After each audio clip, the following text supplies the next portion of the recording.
Okay. Wow. Good afternoon, or good morning. Only just. Thank you for being here, ladies and gentlemen. Welcome, as ever, to the White House and the Brady Briefing Room. Before I take your questions, I just wanted to note an article that caught my eye not that long ago.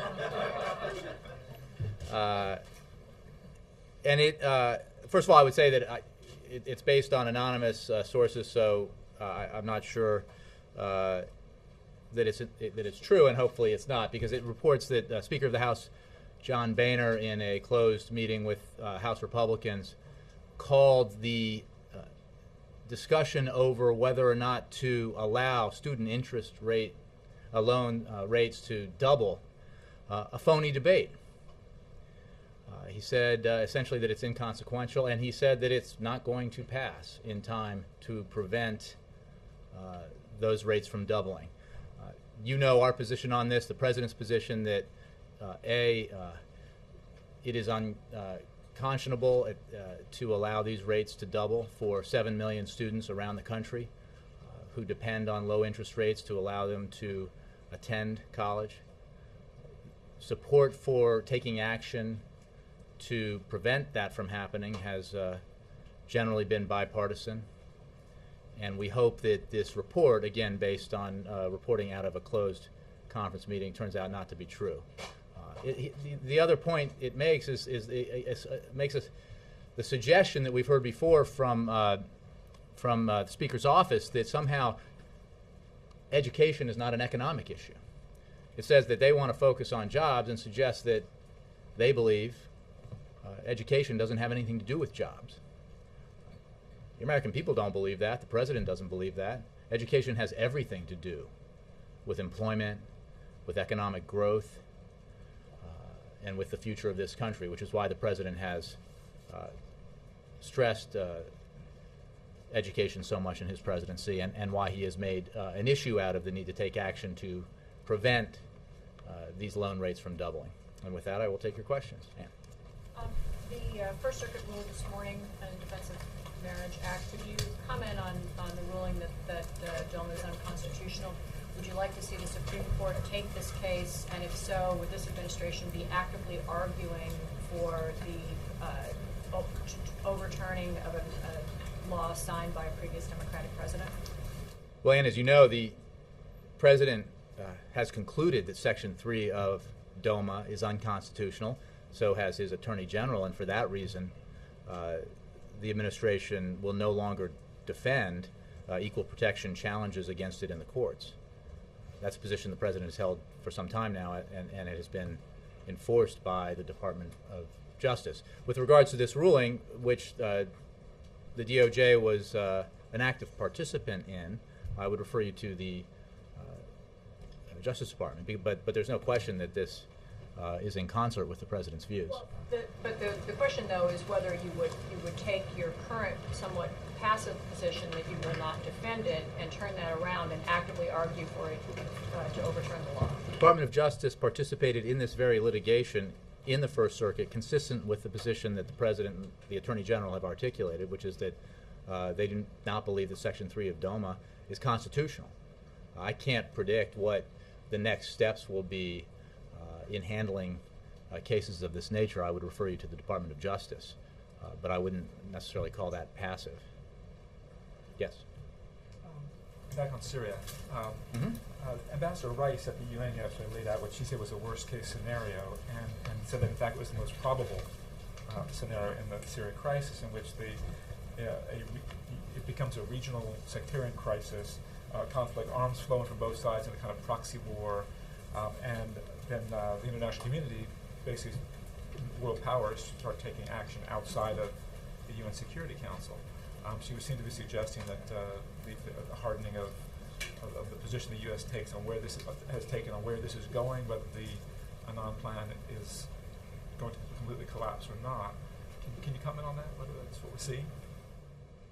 Well, I would simply say that we have been focused on the need to bring about a political transition in Syria sooner rather than later, precisely because the longer this goes on, the longer that Assad and his thugs are allowed to brutally murder the Syrian people, the more likely it becomes a sectarian civil war, the more likely that it spills over Syrian borders, the more likely that it transforms into a proxy war with different players, including, of course, Iran, which is already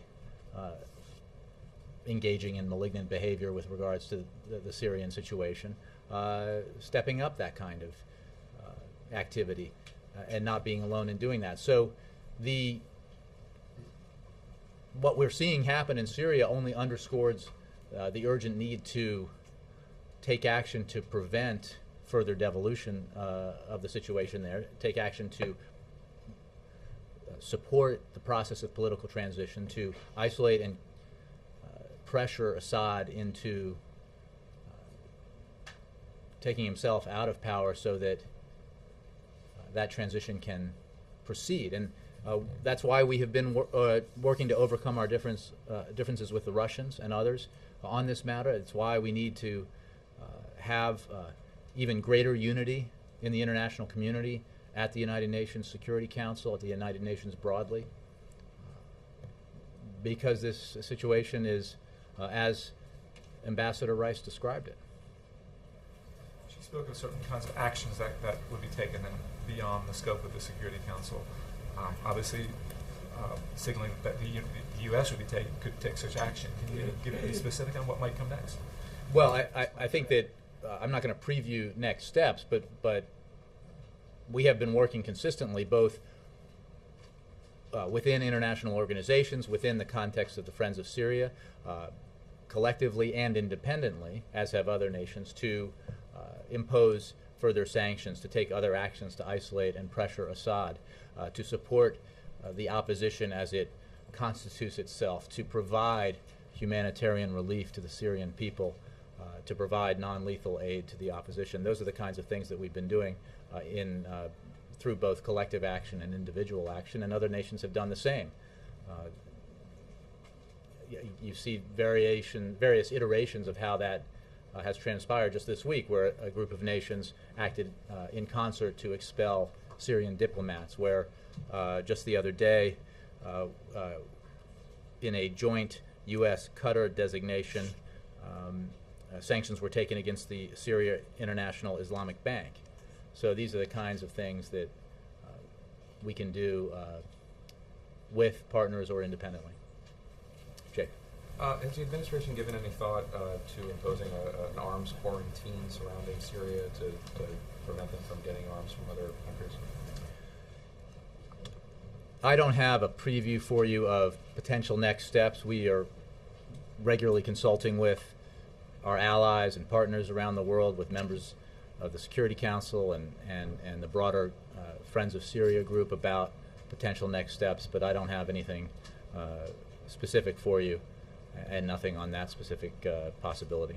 When's the last time, I know that there's a deputies meeting roughly every week or so on the subject of Syria. When's the last time there was one of these meetings? I'd have to check with you on that. There are regular meetings on Syria. This is obviously, on the international stage, a matter of great and intense focus right now because of the horrific brutalization of the Syrian people and the need for the international community to take actions.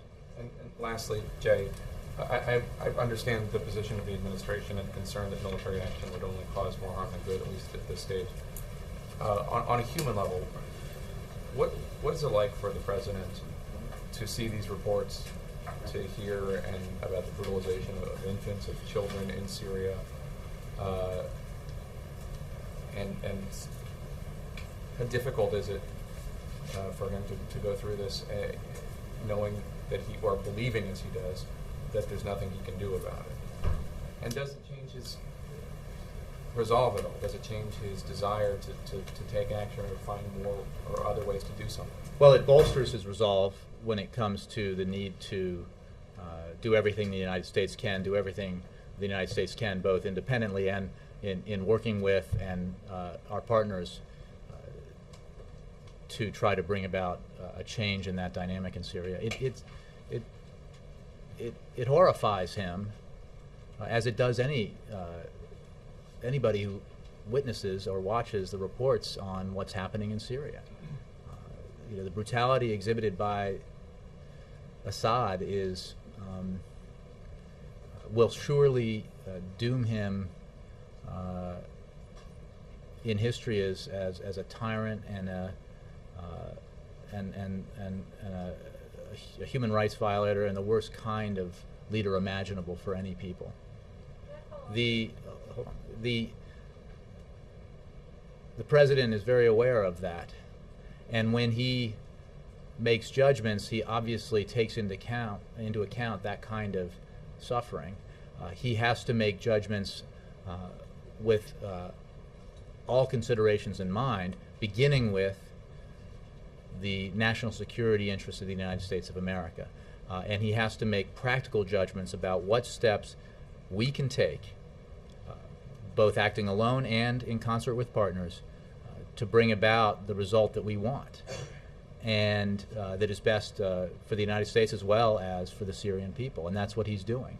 There is no question that, as mighty as the United States is, that we cannot end all atrocities around the globe. It is a fact that we need to work with our partners and allies to take the kinds of actions that can reduce that kind of appalling behavior in different parts of the globe. You have to be very focused on the decision-making process and what you are doing as the United States of America to bring about the desired result, and making sure you're not taking actions that create unintended consequences that are bad for the United States and bad in some cases for the very people you're trying to help. That is the way that the president looks at all these sorts of problems. It's the way he looked at the situations in Egypt, in Yemen, in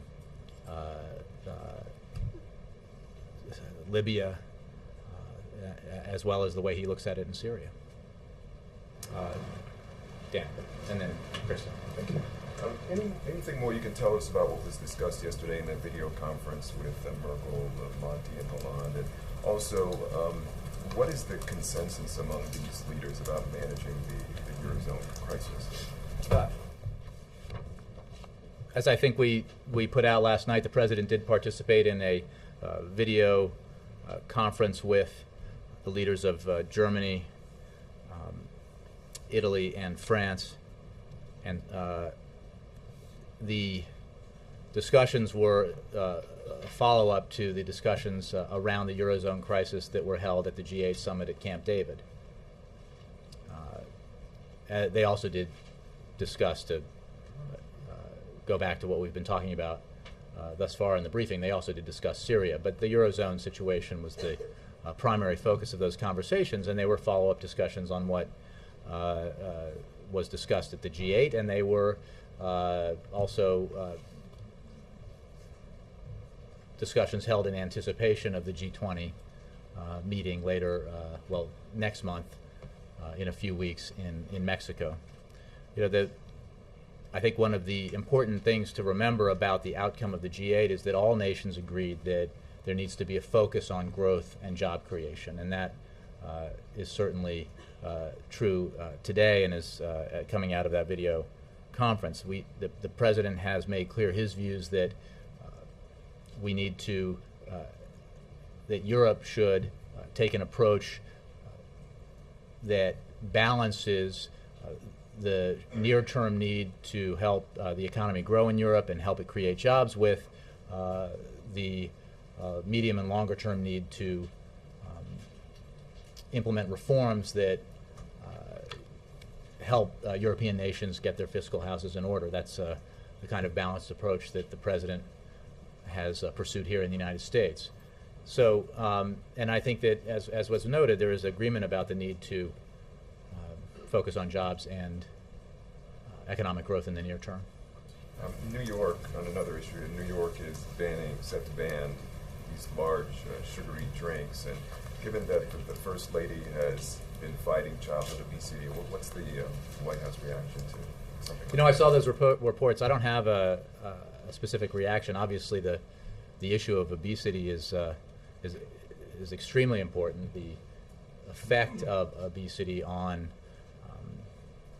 the nation's health, on the health of our children, and on the costs of health care are enormous. But I don't have a specific reaction to the announcement in New York City. Kristen.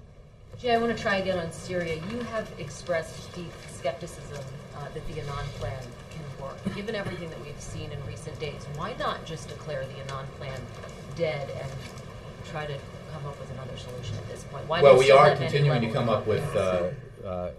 and work with our partners on additional steps. The reason why we are both skeptical about Assad's willingness to comply with his commitments under the Annan plan is because he has failed to comply with any of the 6 points contained within it, and he has continued to brutally attack his own people.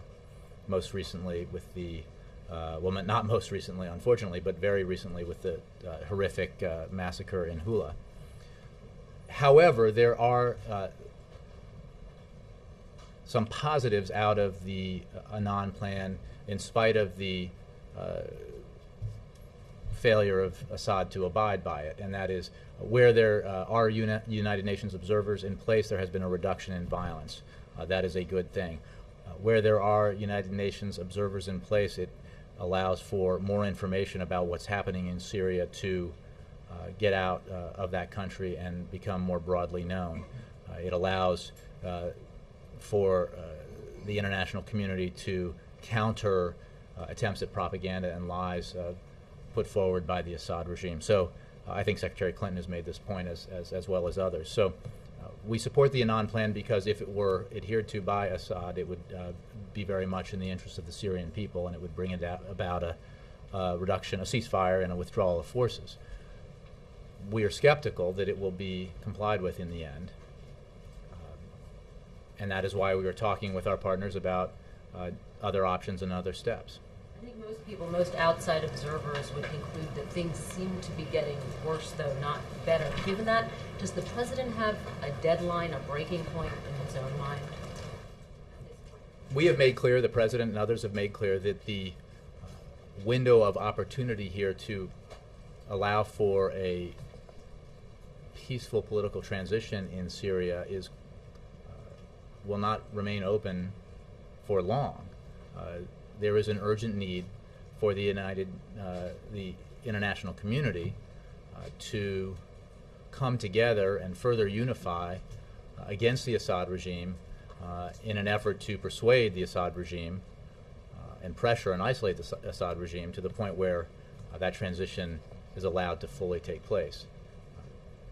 If that does not happen, the consequences are very serious, and that's what Ambassador Rice was talking about, and Secretary Clinton and I, because the consequences of not taking that firm action are more violence, violence that spills over Syria's borders, violence that results in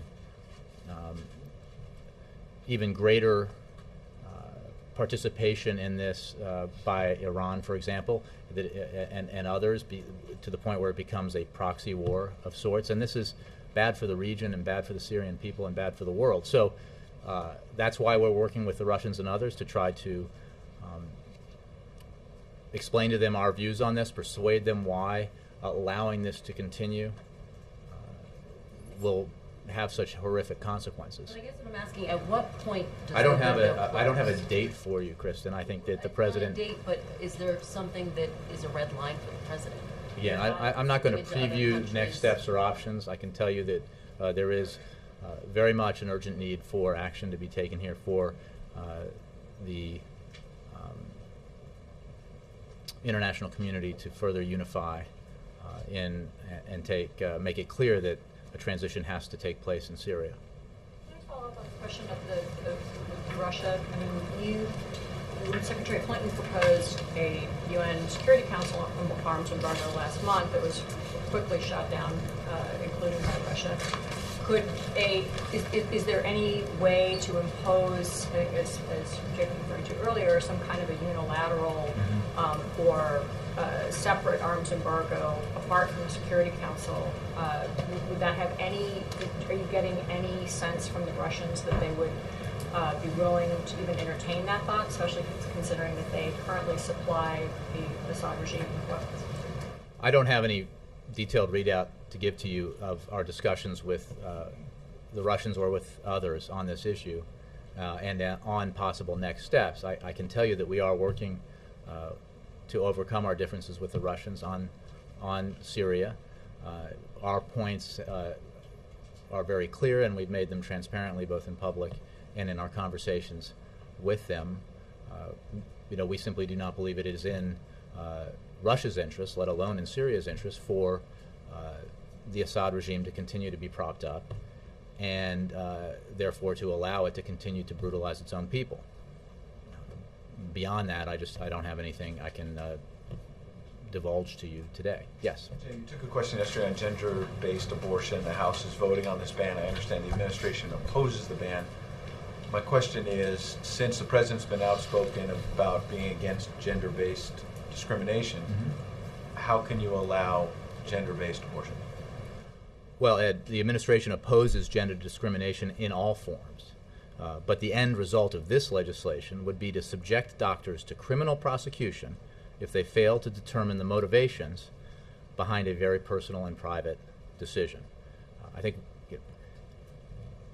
we, again, oppose gender discrimination in all cases. I think our record on that is very clear. The President's record on that is very clear. But the purpose of this legislation, or the result of this legislation, would be to subject doctors to criminal prosecution for failing to divine the motivations of their patients when it comes to a very personal and medical decision. Amend the law then to deal with that issue, because the real central issue, when the one child To allow doctors to read their patients' minds? to figure out a way to figure out how to get to the bottom of this, because when the one-child policy in communist China comes up, people of all political stripes in this country are outraged that girls are killed. Essentially, Again, how can that happen in this country? We oppose gender discrimination in all its forms.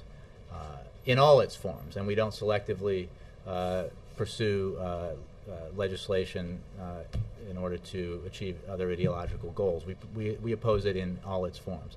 This piece of legislation would have the hopefully unintended consequence of criminalizing a failure by a doctor and prosecuting a doctor for criminal behavior if he or she were somehow to fail to intuit the motivations of a patient in making a very private medical decision. The president today is obviously unveiling the portrait of former President Bush. I wonder, when they have this private lunch, do you think the president is trying to soak in a little insight about how to take on someone from Massachusetts? And because I noticed David Axelrod is in that state today. I think, as I said yesterday, that the discussion that will take place, or is almost taking place at this moment, between President Obama and both former Presidents Bush, as well as other members of their families, will be about what it is like to live, to have the privilege, the rare privilege to live in the White House, for not just presidents but their families to serve their country by living here. I think that, as I said yesterday, and you'll have 3 presidents in this lunch, there is a commonality of experience that transcends political differences. And my guess is that that is what the presidents will discuss. There is also a commonality of experiences, I think, for first ladies that,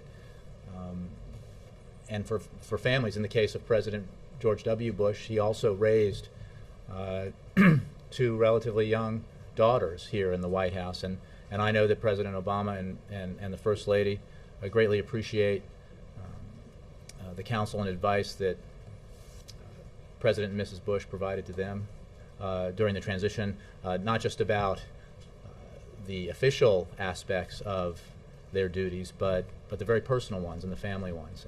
And I know that President Obama and the First Lady have been looking forward to and are enjoying this encounter. Last thing on that, European debt crisis, I think Dan asked you about. How worried is this White House that former President George H.W. Bush here as well, that a sour economy may wind up with this president having one term as well. The same thing happened to him. You want to turn this lunch into a political prism. I think look, Well, there's a pretty similar situation where you have a president who's had some successes on the national security front, but is facing a very difficult economy here at home, and George H.W. Bush faced that as well. Well, I would simply say that President Obama will probably not spend a lot of time talking about election year politics with either President Bush.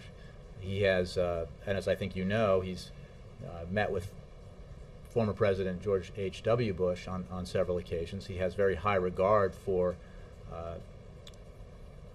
that President Bush's foreign policy record in particular, and in general appreciates the service provided by all members of the Bush family, and again, that transcends political differences. And of course, there are political differences. As for the races, I think every race is different. We have what the president says repeatedly, and I try to echo, is that it is precisely because there are headwinds like the crisis in the Eurozone that can affect the global economy and therefore the American economy that we in Washington need to buckle down and do the things that we can control to insulate the American economy from those headwinds, to help the economy grow, to help it create jobs. You'll hear the president again tomorrow talk about the need for Congress to take action on those items that are before it that have in the past and should in the future enjoy bipartisan support. Very specific items, a to-do list that can, if fulfilled, contribute to economic growth and contribute to job creation. These are things that Americans support, whether they're Democrats or Republicans, and they're things that Congress should act on. Nora. On Syria, how critical is Russia's support in getting rid of Assad? I think I've made clear here that we are working to consult with and try to overcome our differences with Russia on Syria, and I think that reflects what was clear at the United Nations Security Council when resolutions were vetoed by Russia on this matter. So we have, in spite of those obstacles, worked broadly with a number of international partners to isolate and pressure Assad, to support the opposition, help it constitute itself, to provide humanitarian relief to the Syrian people. We have, working with Russia and other nations, supported the Kofi Annan plan. So there have been things that we can do and have done to bring about the political transition that the Syrian people so dearly deserve and desire. But there is no question that greater international unity would assist the effort here to bring about that transition sooner rather than later. How are you working to overcome those differences, and what gives you hope that Russia is going to budge at all? Well, we're as I've said now several times, we're in consultations with a number of international partners, with the Russians as well as others, on this very issue. It's an issue that, for obvious reasons, gets a lot of attention here at the State Department and elsewhere. And we'll continue to have those discussions. And we believe that the Assad regime is making the case for us by its brutal behavior. This is unfortunate, but it is apparent. No one in the world needs the United States to point out Assad's behavior because it's apparent to the entire world. We are working with our allies, working with our partners, working with members of the Security Council and others in light of the obvious responsibility that Assad bears for the thousands of deaths of his own people to take further action. President Obama frequently blames President George W. Bush for the current state of the economy, 2 wars in Iraq, debt. Is it awkward then today for the two of them? Well, Nora, I'll say what I said yesterday and just earlier, which is that there are certainly political differences, as there were between President George W. Bush and former President Clinton when President Clinton and his family came for the unveiling of his and First Lady Clinton, Hillary Clinton's portraits. There were differences, I'm sure, in the past when incumbent presidents have presided over these ceremonies. But there is so much in common for the men thus far who have occupied this office and for the families who have lived in the White House that there, I think, is a great deal of respect and appreciation held by everyone who is participating in that lunch for one another. There's much to discuss. As I noted yesterday, it's a small collection of people who know what it's like to sit at the desk in the Oval Office and have to make the kinds of decisions that a president makes. And again, the commonality there transcends politics. Mr. DeFrank. Thank you, Jay. Just following up on Ed's question, in addition to the two events that are on the President's public schedule with the President Bush, are there any other things specifically? President Obama going to have a little private time with either of the Bushes or any other sorts of events beyond the two we know about? I don't have any more details on the President's schedule to give to you beyond what's been made public. Olivier. Jay, you've talked in the past about the United States' role in uniting and vetting the Syrian opposition. Mm-hmm. And I'm wondering about the purpose of that effort. Is it to give Syrians someone or a group of someones to rally behind for the post-Assad? Is it to make sure that aid gets into the right hands, whether that's humanitarian or military? I know the United States is not providing military. What's the purpose of this? Well, I think you described two of the purposes behind it. In order to bring about an effective political transition in Syria that serves the interests of the Syrian people, it makes eminent sense to help the opposition constitute itself and to identify the various components of the opposition. On the question of whether or not one of the reasons is to prevent humanitarian and non-lethal aid that the United States is providing from falling into the wrong hands, I think that's certainly the case too. We recognize and have said that there are elements to the Syrian opposition that do not share the democratic ideals of the broad Syrian people, who are not necessarily friends of the United States. Those elements appear to us to be fringe elements. They do not represent the opposition as a whole. But we need to be mindful of that, and that is why we make these evaluations and assessments. Are you looking to stand up some kind of a official opposition in the pre-Assad? Well, we don't. It's up to the Syrian people and the representatives of the opposition to organize themselves. We can assist and offer advice. We, and I say we in this sense, speaking more broadly about the Friends of Syria who have participated in this effort. So it's not for us to create or stand up an opposition. It's for us to help assist it as it stands itself up. But if you're vetting them, there's at least an implicit, approval from the United States, right? Well, again, I think you went to the point about assistance that might be provided by the United States, and the importance of ensuring, as best we can, that assistance reaches its intended recipients. When it comes to humanitarian assistance, obviously that means Syrian people who are suffering greatly because of the Assad regime's brutality. Alexis. You talked today about Assad in the sense of brutality, human rights violations, potential war crimes. When Prime Minister Cameron was here at the White House, he talked about trying to build a record of that for perhaps future international prosecution or whatever. And you also talked about the President's interest in seeing Assad participate in a peaceful transition. I'm just trying to clarify, what does the President envision would be the future for Assad if he were to participate in some sort of peaceful transition? Is it inevitable that he would be held accountable for the crimes you've described, or is it possible, and with the President assent, to his going to some safe haven to escape that? Well, again, I think we're focused on bringing about that transition. We're not focused on decisions that the Syrian people would have to make and decisions that the international community would have to make. It is another benefit of the Annan plan, despite the failure of Assad to abide by it, that we have United Nations observers who can account for the objectively account for the actions of the Assad regime and the thug forces that support it. But I'm not going to prejudge now where that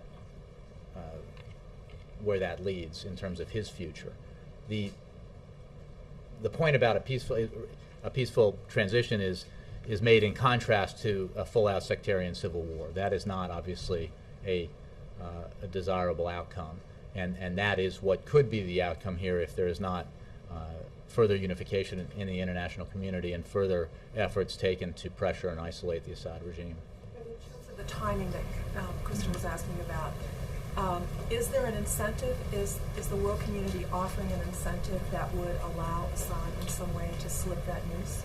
Again, I don't have any insight to provide to you about the discussions that are underway on next steps. What needs to happen is a political transition that serves the interests of the Syrian people. How that comes about is obviously not entirely up to the United States. We are working with our partners to do everything we can to help make it happen. Ann. Thank you. And then Roger. There's a high school student from Indiana named Elizabeth Olivas who's at this hour sitting in the consulate in Juarez, I believe. She missed the deadline for going back to get legal paperwork done by one day, and she's in danger of missing her high school graduation on Saturday. Has there been any? Is the president aware of the story? And was there any discussion here at the White House whether it would be appropriate for the president to ask immigration to give her case special? And I'm learning of this story from you, so I'll have to take the question. I have not heard it discussed, but but questions of that nature, I think, are best directed towards DHS and ICE, immigration and customs. Roger. The president for a long time has advocated ending the tax breaks for those making $250,000 or more. Mm-hmm. Nancy Pelosi has come by with another suggestion, setting that number at $1 million. Her office says it's a way to move the process along. I was wondering what the White House thinks of her proposal. Well, the president's position has been clear for years. As you rightly state, we need to end the tax breaks for the wealthiest Americans and make them permanent for every family bringing in less than $250,000 a year. We know that Democratic leaders in Congress are committed to making sure that taxes do not go up on millions of families at the end of the year, as is the president. And the question now is whether Republicans will vote to raise taxes on the middle class and hold the middle class hostage on the insistence that the wealthiest Americans continue to get tax breaks that contributed mightily already to our deficits and which in this economic environment they do not need. So he's not keen on the $1 million, raising it to $1 million. But we're continuing to work with leaders in Congress on how best to move forward to ensure that we not only protect middle class families from a tax hike, but also how we achieve a balanced plan to reduce the deficit and avoid the sequester, to use Washington lingo. I apologize to anyone out there watching, but you know what I'm talking about, and these obviously are ongoing discussions. Our position is clear, and it has been clear for a very long time. So he's not rejecting it outright. Again, we're working with leaders in Congress. We're continuing to have discussions on that. I think the question that needs to be asked is of Republicans who, at every turn, have refused to take sensible action to protect the middle class, to ensure that they receive further tax relief, unless the wealthiest Americans who have enjoyed substantial benefits over the last decade get additional tax cuts or have those tax cuts extended. That's simply unaffordable and does not represent the kind of balanced approach that we need to take to deal with our fiscal challenges. Yes. On the call last night, did the leaders discuss bailout for Spain? I don't have any specifics for the conversation beyond what I've said and what the paper readout we gave last night said. Can you tell us when the call was scheduled? It was a follow-up on discussions that were held, obviously, at the G8. I don't have a specific date for when it was penciled into people's calendars. And on Syria, you said earlier in the briefing that Iran has been playing, I guess, a malignant role in Syria. Can you elaborate more on what role the U.S. sees Iran has been playing? Well, I think Iran has been transparent. They've admitted involvement in the Syrian crisis by sending troops to Syria. That fact further highlights Iran's continued effort to expand its nefarious influence in the region and underscores Iran's fear of a Syria without the Assad regime. Assad's partnership with Iran is a direct offense to the Syrian people, their revolution, and to Arabs across the Middle East and North Africa. We are also focused on preventing Iran from continuing to financially, materially, and logistically support the Syrian regime. Again, they have not pretended otherwise, and I think the fact that it is Iran that is coming to Assad's aid here is only further evidence of how isolated and beyond the pale Assad and his behavior have become. Dave. Tomorrow night the president will be in Chicago. A couple questions about that. Usually when the president is finished his final event on the road, he'll fly back even if it's late at night. He's staying overnight, I think. Can you confirm that whether he's going to stay at his own house, and also characterize if he needs to be there this Saturday morning for some reason, or whether he also has a feeling that being at home gives him a little bit of break from Washington and kind of can refresh him? I can tell you that the president always enjoys returning to Chicago, returning to Illinois. I can't give you details about where he's staying, but I can assure you that he will enjoy being in Chicago. I just want to, do you know if he plans to visit the campaign headquarters or anything like that? I don't have any scheduling updates for you on that. Chris? Jay, I want to ask you about two topics. First, I want to follow up on the DOMA ruling from today. The president campaigned repeal of DOMA. He has endorsed legislation to meet that goal. He has stopped defending the law in court. He has sent Justice Department attorneys to litigate against the law in court. But does the administration... Well said. But does the administration... Yes? Does the administration see value in holding a vote in the Democratic-controlled Senate on repealing the laws as a symbolic stand against that statute? Well, I haven't heard that discussed. The president's position is clear. The actions taken as a result of that position are clear. The participation of the Department of Justice in this specific litigation is clear. But I don't have anything for you on that proposal, which I have not heard. The thing I want to ask you about is there was a vote yesterday among ExxonMobil shareholders to include LGBT non-discrimination protections for its more than 80,000 workers that work at that corporation. The shareholders voted down that proposal, but it's still possible for the board to accept it without the shareholders taking action.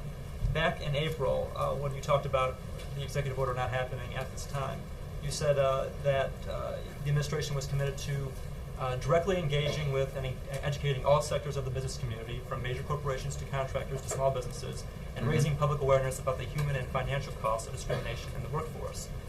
Following up with these words, will the administration call on ExxonMobil to adopt that non-discrimination policy? Well, that is certainly our position, and what I said in April holds true today, and those kinds of conversations, broadly speaking, continue to take place, have taken place, and will continue to take place. I don't have anything specifically for you on this case, and this vote, which just took place. But broadly, yes, that's our position.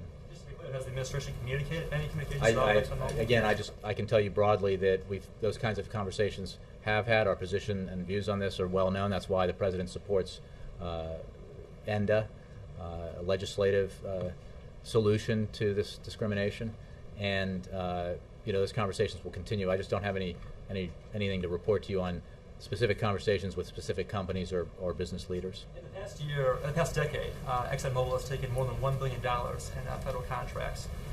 In the wake of this vote, will the administration revisit the idea of issuing that executive order, barring federal contractors from taking money if they don't have non-discrimination policies based on sexual orientation and gender identity?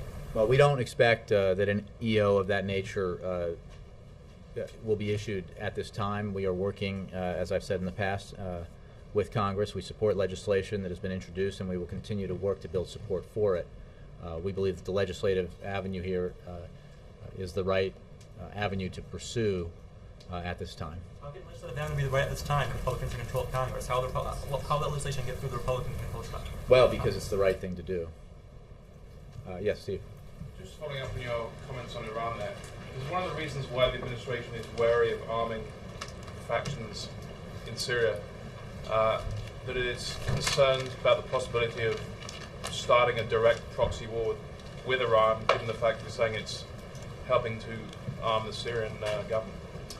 I think I wouldn't tease it out that far. I think that we don't believe that further militarization of the situation in Syria is the right course to take. That's our position. We believe we need to act while the window is still open to bring about a political transition before we have a situation in Syria that dissolves into a sectarian civil war or a proxy war. As I think I mentioned earlier, there is obviously an issue with the need to evaluate and assess and learn more about all the elements of the opposition. We believe that those who support Al-Qaeda or Al-Qaeda in Iraq and other elements are fringe elements of the opposition, that the broad opposition aspires to meet the democratic desires of the Syrian people. But all of these things are considerations that we evaluate all the time as we review our position on Syria. Given that the US and Iran are clearly on the opposite side of this dispute, is there any concern that what happens in Syria could prejudice the chances of agreement on the other big issue, the nuclear question? Well, they're both very big issues, and in each case, specifically with regard to the nuclear ambitions of the Iranian regime, they are specifically the problem. Their need to comply with their international obligations is the demand of the international community, and specifically the members of the P5+1. Their behavior and involvement in the Syrian crisis is another example of the kind of it's another indication of why the international community does not trust the Iranian regime to keep its word. It's why we insist in our negotiations with them over their nuclear program that we will judge them by their actions, not by their promises. Yes. J.R., where in the White House is the portrait going to hang, and does the president, has he seen it, and does he think it reveals any particular quality about President Bush? I'll let the president discuss this. I think there'll be an event, a public event, an open press event for the unveiling, and you'll see where it's going to hang. I think we're providing some background documentation on the history of these portraits and the tradition of hanging them and where they hang and how they move around the house. I don't know the answer to the question of whether or not he's seen the portraits already. I suspect by now he has, and my guess is he saw them before the rest of us, but I can't guarantee it because I haven't asked him about it. Where are you taking down?